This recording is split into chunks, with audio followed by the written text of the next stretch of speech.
Hi y'all, welcome to another episode of Michu and Four Wheels Lovers. You surely remember the famous Surroundser episode where I met Robert for the first time. The so-called smash or trash. How many things have been thrown at me after the last tests? That is, how long can an engine go with no oil? Some said the oil filter had not been changed. Some said the car was heating up because it had no cooling. Part of it was bullshit. But I did make a solemn promise that I would check it without Surroundsers or other refiners that may enable us to drive with no oil. How long can a car go before it sizes up? What distance can our engine travel before it sizes up? So listen, in order to back up my words, today's protagonist is the same car as last year.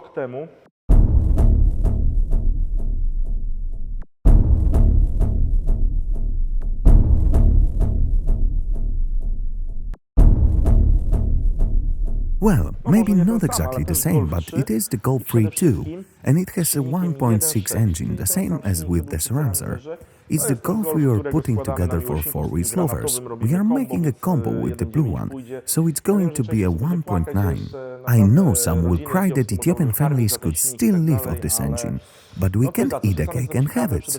I'm curious myself. First of all, after the episode you pointed out that I didn't check the bearing shells before or after. I will do that in a minute. I mean, this will be the before examination. Later, I will see what I collect from the road.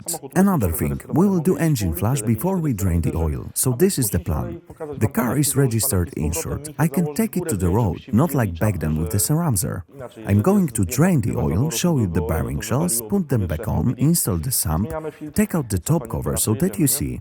With oil inside, if there was no valve cover, the car would squirt oil up like Moby Dick. We changed the filters and what, Mr. Cameraman? We get rolling, right? Let's get to work.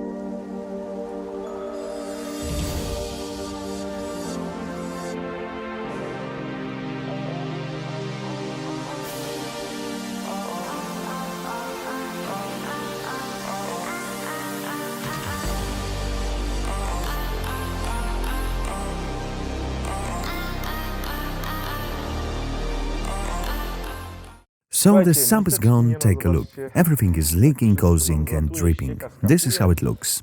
Now we dismantle one sample bearing shell, we set it back up, install the sump, take out the cover and what? We go off-road. No, I'm going to drive nicely this time.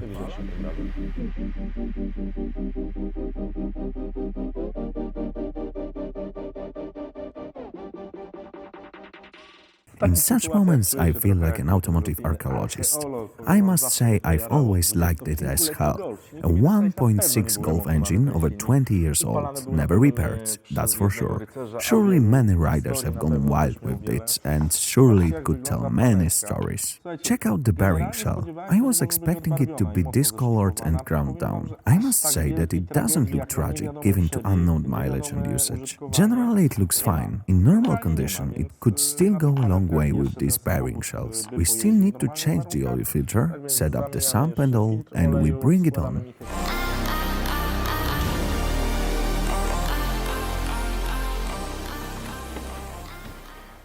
Let's see if it starts.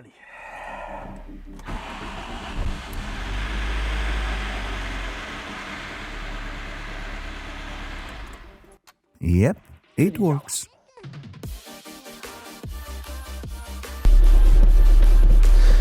I like these moments and I really like making videos like this.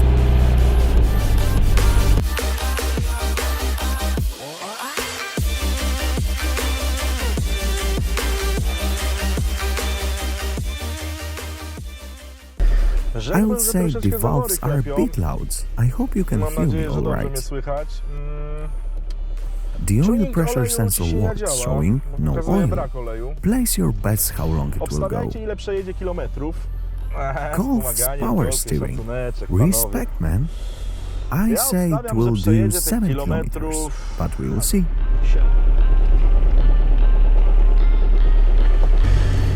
We won't torture it, changing gears nice and slow.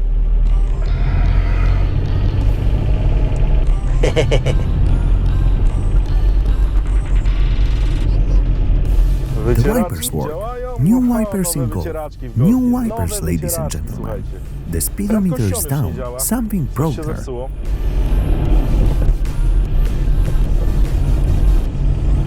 We are testing the theory of the surroundser and all that.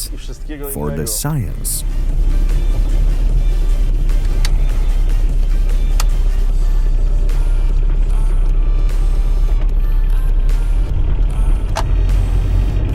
Don't worry though, the car is legal this time. We have the papers, insurance, appraisal done, technical condition. Well, this is why I want to make one Golf out of these two.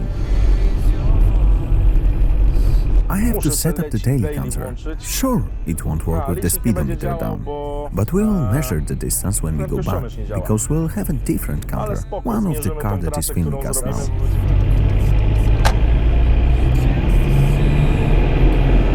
Letting out some smoke, I don't know why.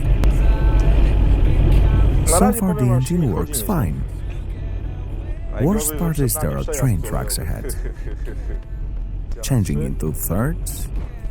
Okay, we will get through.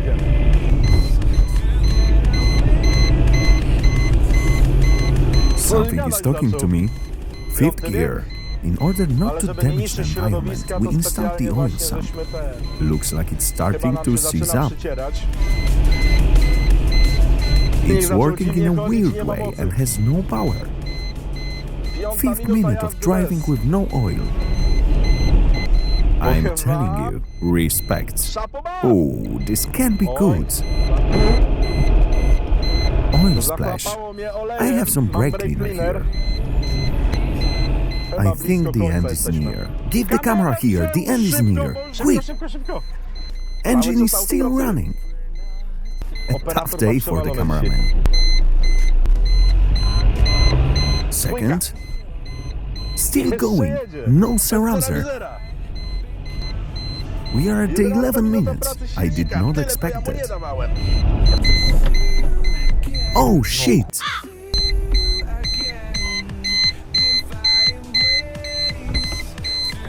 We need to tow start it. It won't start by itself anymore. Wait, let me try. Alright, go, go, go! We are at 15th minute and it's still working. Ouch!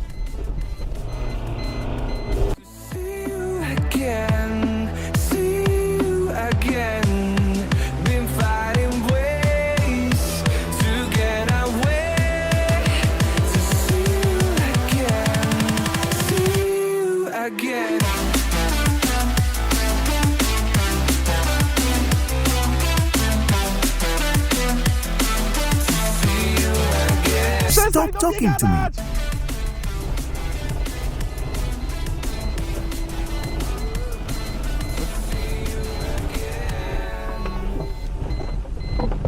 Whoa! Something fell from down under!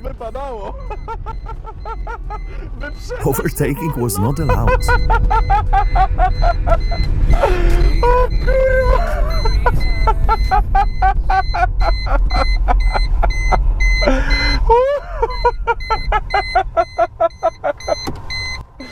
Let's pick up what's left of the engine.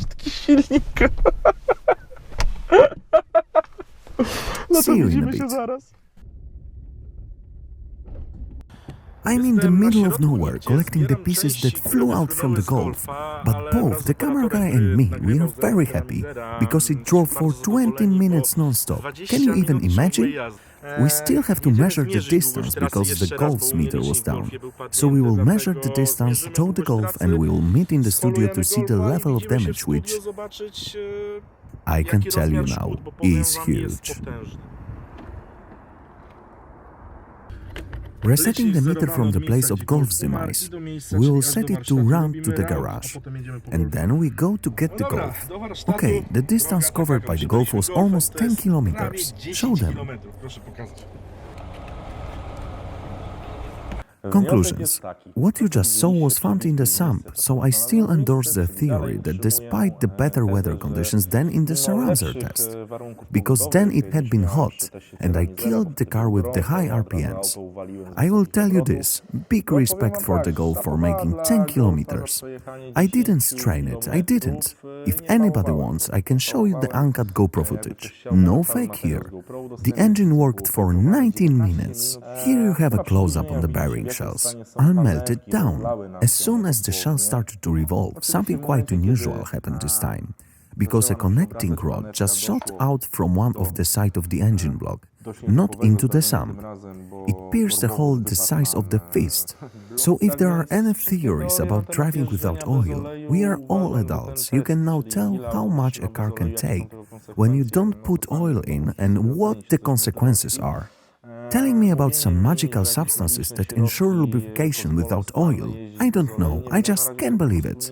Lubricating film has to be thick enough to let all these elements stay cool. It's temperature here, that's the problem. The moment we don't have oil in the engine, everything starts to swell up. Then the pistons get blocked. That's why when the engine stalled, I had a problem turning it back on. Luckily I had some speed, so I could put it in second and push start it like that. It's just too much friction, right? It all heated up. Plus the temperature. To melt the bearing shell, what kind of temperatures do you need? Something measured in thousands degrees? I've got no clue what temperatures there are there. I don't know. Anyway, we had some fun. Any dubs left from the Saramser test are now non-existent.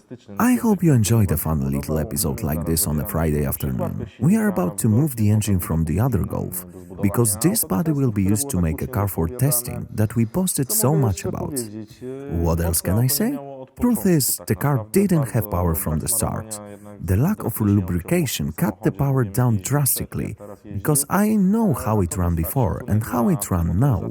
But surely, big respect to this engineering. We don't even know this car's mileage. It had served for many years and was still able to put this off with no oil at the end. You may tease these cars as much as you want, but still, take care, leave thumbs up if you liked it or don't if you didn't. Subscribe if you are new. See ya!